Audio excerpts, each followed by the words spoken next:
House sitting for MC Swigga. He has some pretty terrible basketball movies, as well as Shaq Fu on Sega Genesis. Speaking of bad things involving basketball, Thunderstruck. Feeling incredible, oh, felt like I was unstoppable. Like a hunger, I wanted more, more. As if they were screaming, go, go, oh, oh. Took up as if I had to go. That's how to be unstoppable.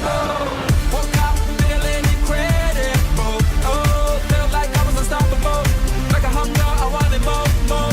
As if they were screaming, go, go, oh, oh. Took up as if I had to go. That's how to be unstoppable. Hey. Telling me don't stop it, keep going, you can get it. Welcome back to the Blockbuster Show. I am Adam. And I'm Mike. And we are going to be looking at Thunderstruck from 2012. When Brian, a hopelessly uncoordinated young fan, magically switches talents with his hero, basketball star Kevin Durant, he becomes the star of his high school team, while Kevin Durant suddenly can't make a shot to save his life. This was probably the most straight-to-video movie that went to a theater that wasn't Meet the Spartans. Very, very low budget. Yeah. I mean, it even starts with the Warner Brothers family, like, TV Productions logo at the beginning.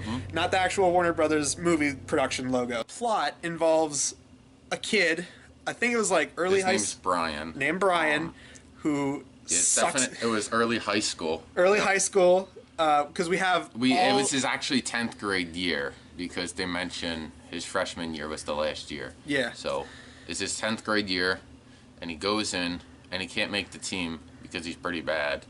And by pretty bad is he's really bad. He sucks at basketball. He can't do a simple free throw. No, he can't do anything. And he goes to practice at home, and he sucks. Yeah, he sucks. And his terrible videos of him failing goes viral at his school. With his sister uploading them into free leafy cringe compilations on YouTube. Oh yeah, they were pretty bad. Yeah.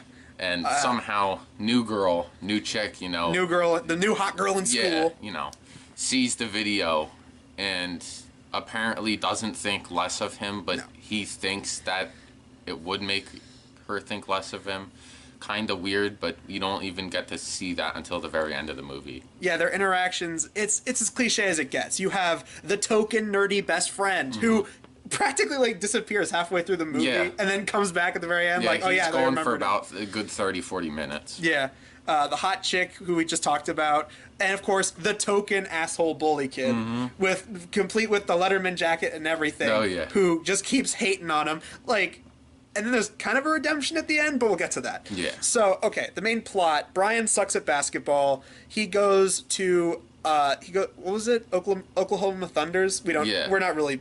I'm not a major sports fan. I think you are more than I am. Yeah, a little bit, but I mean, I still don't know too much. Yeah, so Oklahoma Thunders. We have some just default somebody recording from the stands of just an actual basketball game. It looks like we're watching like 2K16, but this is a movie from 2012. Pretty much the same though from the two. I thought we were watching the video game at first. The effects, yeah. But so we're watching just some standard footage of a game, and then we have one of those free throw challenges for $20,000, half court shot. Yeah. Brian gets picked out of the crowd. He comes down, he throws, and it hits the mascot right on the head and knocks him out, of course. This is a crucial plot point, as you'll soon see. So this is on recording. This gets sent to his school. He doesn't know this yet, though. So he goes over and he sees Kevin Durant there. And, you know, everybody know Kevin Durant. Very popular basketball player. So he goes over there, and Kevin Durant signs a ball, and he hands it to the man.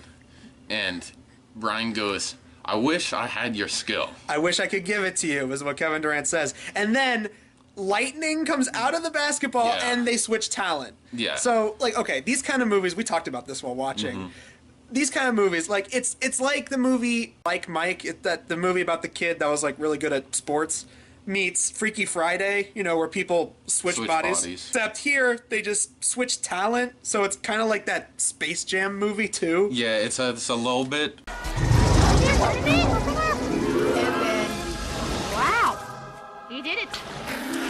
I got it. I got his talent. Had a different feel to it. Yeah. People say what you want about Space Jam. Space Jam is not a perfect movie, but I kind of liked it more than this. So okay, Yeah, the talent gets switched. Kevin Durant, who is a huge dude. He's like almost 7 feet tall. He's 6'9". I actually had to look that up. He now can't do a simple free throw anymore. He sucks at basketball. He can't do anything at this point. Every ounce of talent was sucked out of his body and is now in this Brian kid, and he is amazing, you know, and they showed this. Brian scores 40 points in his first game where he couldn't even make the team before. Yeah. And everybody just thinks it's because he practiced at home. Yeah. Great. And they have a scene where they try to show them doing a viral video with 2 cameras, one with a camera phone and one with like a camera recording. And then when the video gets uploaded to YouTube, it's like 4 angles. Yeah, it has 4 angles, yet they had 2 cameras, and the one guy said he forgot to turn his camera on, so they should only had 1 angle. I love when movies do that, where it's like, yeah, we're filming a viral video with 1 camera, or in this case, 2 cameras, and it has multiple shots. Yeah, it's bullshit. Halfway through the movie, you know, we keep flip-flopping a lot throughout the first half, where we just keep coming back from Brian to Kevin Durant. Yeah, it's just Kevin Durant constantly sucks and Brian's doing good. And his agent, played by the half goat guy from Percy Jackson, same actor. Yep.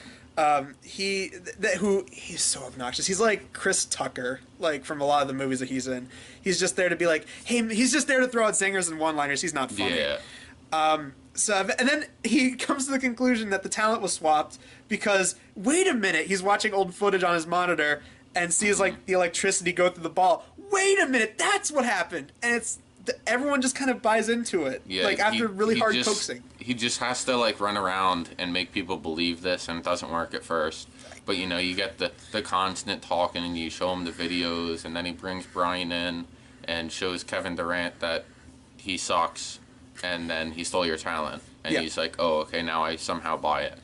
So they try and give his talent back, and in like a 2-minute montage. Oh yeah, it was probably like 3 minutes at the very end of all of that stuff. That was just pretty boring. Yeah. And we figure out that apparently it wasn't the words. We have something else. You can say what was the reason why we can't give the talent back? The thing we highlighted earlier, that the mascot got hit on the head with the ball, that is what apparently caused them to switch talent. That's another thing, and I know it's a minor thing, but it really irked me. In most body switch movies, they highlight like the artifact that switches them. Like they'll go to Professor Scientist Man, whatever, and it'll be like, oh, this ancient artifact, this ancient basketball, or something like that. No, it's like it was like the most contrived, stupid way. I could literally just picture the writers in a room just going, yeah, that's it. Okay, yeah, sure, whatever. Who cares? It's gonna go straight to video. Wait, it's actually gonna be put in theaters because it has Kevin Durant in it. Oh, okay. And they have like that party scene there that was like 10 minutes. That was completely worthless. That party scene amounted to nothing other than agent guy tells Brian about the whole talent switching thing. Yeah. And then, you know, at first he doesn't believe him, but then he realizes, you know, after he like lists all these like factoids, like, what about the game before this and the game before this? I sucked. Well, now you do great. After you met Kevin Durant that one time and had that experience. Like that whole party scene, like all the kids bail. They're like, oh no, parent. And I'm like, this is a PG movie. It's not like they're doing drugs or anything. Like the most hardcore they're gonna get in this movie is if like they show a kid like snorting Cheetos or something. Agent guy shows up and then like it's like, oh, it's cool, he's not a parent, and then everyone comes back out. It's like, yeah, it makes no sense. You predicted this movie when we were like in the like nearing the end of the first act, like the first 20 minutes. You predicted almost everything that happened. Almost everything. I was wrong at the very end of the movie. It's like the very end portion I got wrong, but the rest of it I probably predicted a straight hour of the movie. You predicted Kevin Durant's going to suck at playing basketball. The kid does great. Then all of a sudden, you know, near the end... they notice it, you know. Yeah, they notice it. They have to switch back. They switch back. I didn't predict how they switched up. Here's where you got it wrong. Kevin Durant does great, and then you thought that it was going to end with him sucking at basketball, him being a loser again. Yeah, and he's going to be more humble now because he's with his buddy, and the girl still likes him because he's humble. Of course, it's still the championship game. Yeah. So, like, Brian gets his shitty talent back at the very end. Yeah, he sucks again at basketball, but he does better because here's what I thought was going to happen. I thought Kevin Durant was going to show up. They were going to switch talents for just that night, and then they were going to do better. That didn't happen. Kevin Durant and the agent guy show up again, and then they're just there to encourage him. And you know, then he has this whole like little mini monologue with the rest of the basketball team, like, you know, these guys may have more talent, but we have heart. We're gonna do it. Like, this is a Care Bear special. Like, heart matters in a game of no. It's pretty bad. They actually end up winning because they have enough heart, and then you know, Brian is now more humble. He goes back to his buddy, and his girl likes him now. Yeah, because I don't understand. there are major problems. Kevin Durant's acting. Oh yeah, Kevin Durant's He's a great really basketball good player. Basketball player, not an actor. No, I mean, and it was funny because Shaq shows up at one point. Oh yeah, like on like an what was it, like NBA like talk show or something? It's like when they do the talk show and they got the table and Yeah. they got like the 4 guys and they talk about the players. I don't know exactly what that's called because I'm not there's too much into sports, but there's like, a couple of them. I know they do those shows. But Shaq was in there. Yeah. And Shaq. He tried to make some jokes, and I mean, They were it was funny. just whatever was in the script, I guess, because it just sucked. And also, like, it wasn't just Shaq. Talking about lame attempts at humor, there was also those guys, like, that were, like, the commentators during all the games. They have, like, a running gag where they constantly, like very, like, what's the word? Condescendingly talk to one another. It's like, you could do that shot, and you suck at basketball. What? Well, okay, I guess I agree with you there. It's just, like, that wasn't funny. Oh, you know what else wasn't funny? The other running gag with the coach. The coach! And Oh, the coach played by Jim Belushi, who, let's be honest, you expect Jim Belushi to be in a movie like this because Jim Belushi's not funny. you have like the coach and his like sidekick. And his like wormy assistant, who I Yeah. think is played by like his son or nephew or something. I don't know. I'm not sure. And yeah, but they have this running gag where they belly bump, and then the kid, like, since he's a lot smaller, he gets knocked back. Yeah. And that wasn't funny. No. By the way, that wormy sidekick guy. Like his whole thing, like his delivery on lines was bad because like there's one part where where like it was near the end of the first act where like Brian does great for the first time, and it was like the coach is like, yeah, he did it, and the guy's like only direction was just to go, oh yeah, that's really a cliche plot. It's the fact that this went to theaters.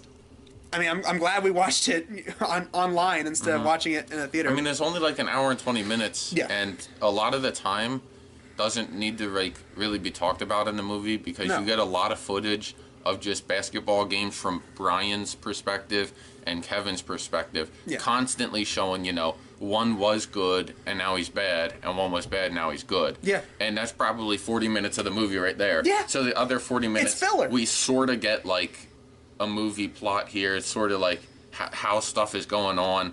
This is just the most straight-to-video, bland... Like, I put this on par with, like, Sunday School Musical, which was a Yeah. movie we parodied a long time ago.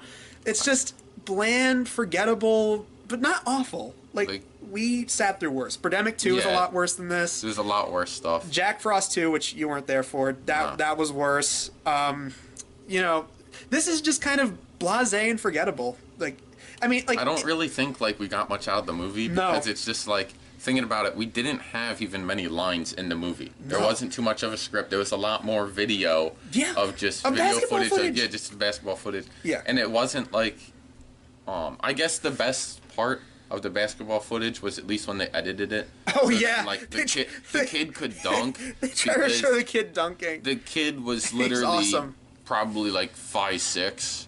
So he had to make like a 4-foot jump to get this dunk because his arms are really short too. And the editing on it was kind of funny. Yeah. But I mean, Like, like that's all we got. that's really that was all we different got. Yeah, than this wasn't even standard like this wasn't even like Go Animate where it was like we laughed at how dumb it was. This was just kind of, like I said, just blasé, forgettable. It's bad, but it's not the worst thing ever. Nah, Like that's it's just sort of there. It's just kind of it's a movie that exists. Like I guess if as a TV movie, I guess kids would be kind of into it. I guess if you're a basketball fan, you'd be into it because there's lots of basketball scenes. Yeah, I mean, But other than that, you know, I mean, there's better movies out there. Like I said, I think Space Jam is more entertaining than this. I'd say so. Yeah. So there you go. Thunderstruck, not the worst movie ever, but at the same time, it's far from a good movie. Well, if y'all thought that movie was bad, if y'all thought that was bad, get ready for the next episode of the Blockbuster Show, where they look at The Tooth Fairy 2 starring Larry the Cable Guy. Get her done! Dang gum!